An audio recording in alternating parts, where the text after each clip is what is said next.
छात्र छात्राएं, आज बड़े हर्ष उल्लास के साथ हम लोग गणतंत्र दिवस मना रहे हैं।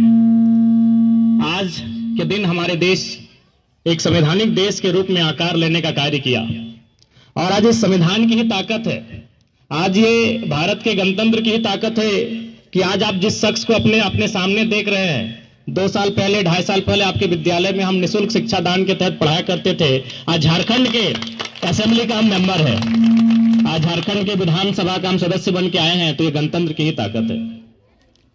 जब भारत देश अंग्रेजों की चुंगल से 250-300 वर्षों के गुलामी को झेलने के बाद जब भारत देश ने आजादी को अपनाया, तो उस समय सबसे बड़ा प्रश्न यही था कि भारत एक विविधताओं का देश है। यहाँ विभिन्न प्रकार की भाषाएं बोली जाती है, विभिन्न प्रकार के धर्म, विभिन्न प्रकार की मान्यताएं हैं, उनको एक सूत्र में बांधने के लिए क्या करना होगा। आज अगर हम लोग फुटबॉल में 5 मिनट का पेनल्टी का खेल खेलते हैं ना, तो नियम और कानून की जरूरत पड़ती है 5 मिनट खेलने के लिए। तो उस समय करोड़ों की जनसंख्या जो आज अरबों पार कर चुकी है, उस समय की करोड़ों की जनसंख्या, विभिन्न भाषा, विभिन्न बोली, विभिन्न परंपरा, विभिन्न धर्म को मानने वाले लोगों को एक सूत्र में बांधा कैसे जाए, आजादी के बाद सबसे बड़ा प्रश्न था। और उसी प्रश्न का हल करने के लिए हमारे देश के महापुरुषों ने गणतंत्र की स्थापना की, भारत के संविधान की स्थापना की और हमें एक सूत्र में बांधने का कार्य किया। तो गणतंत्र अब कह सकते हैं एक अनुशासन।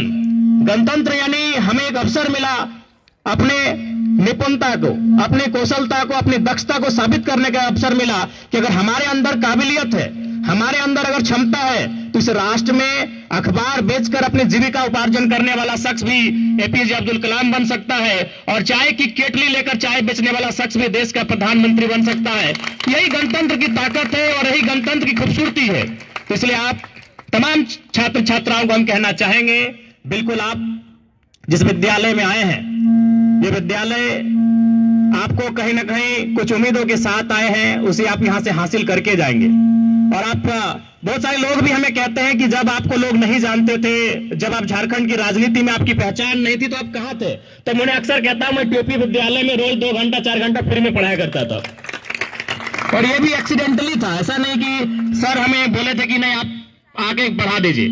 दरअसल एक वाक्य था, आप भी देख रहे हैं, हमारे गांव के लोग जोरिया स्नान करने जाते हैं और आपके विद्यालय के कुछ बच्चे भी कभी कभी थोड़ा सा कह सकते हैं बाहर घूमने चले जाते हैं।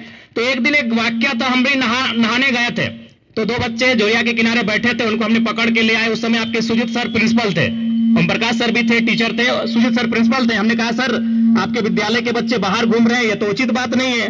तो सुजीत सर ने बड़ी विनम्रता के साथ कहा कि जयराम जी सुने, आप भी इसी साल मास्टर ऑफ आर्ट्स पास किए हैं, तो एक काम कीजिए, हमारे विद्यालय में शिक्षकों की कमी नहीं है। तो आप जो शिकायत करने आए, आपकी शिकायत को मानते हैं, लेकिन आप जब तक कुछ करते नहीं है, चूंकि अभी एमए पास किए, आप तैयारी करेंगे, तो कम से कम हमारे विद्यालय में शिक्षक की जो कमी है उसे पूरा कर दीजिए। तो कह सकते हैं आपके विद्यालय में हमारा आना भी एक घटनाक्रम था, उन बच्चों को हम लेके नहीं आते तो यहां शायद नहीं आते। और उसके बाद 2017 से, जब से हमने एमए पास किया था 2017 में, और जब से इस आंदोलन में हम आए 2022 में, तब तक हमने टीपी उच्च विद्यालय में 4 साल कंटिन्यू सेवा देने का काम किया है। तो पुनः ये हमारी यादें हैं इस विद्यालय को लेकर और इस विद्यालय के तमाम शिक्षकों को लेकर, एक बहुत पुरानी हमारी यादें हैं।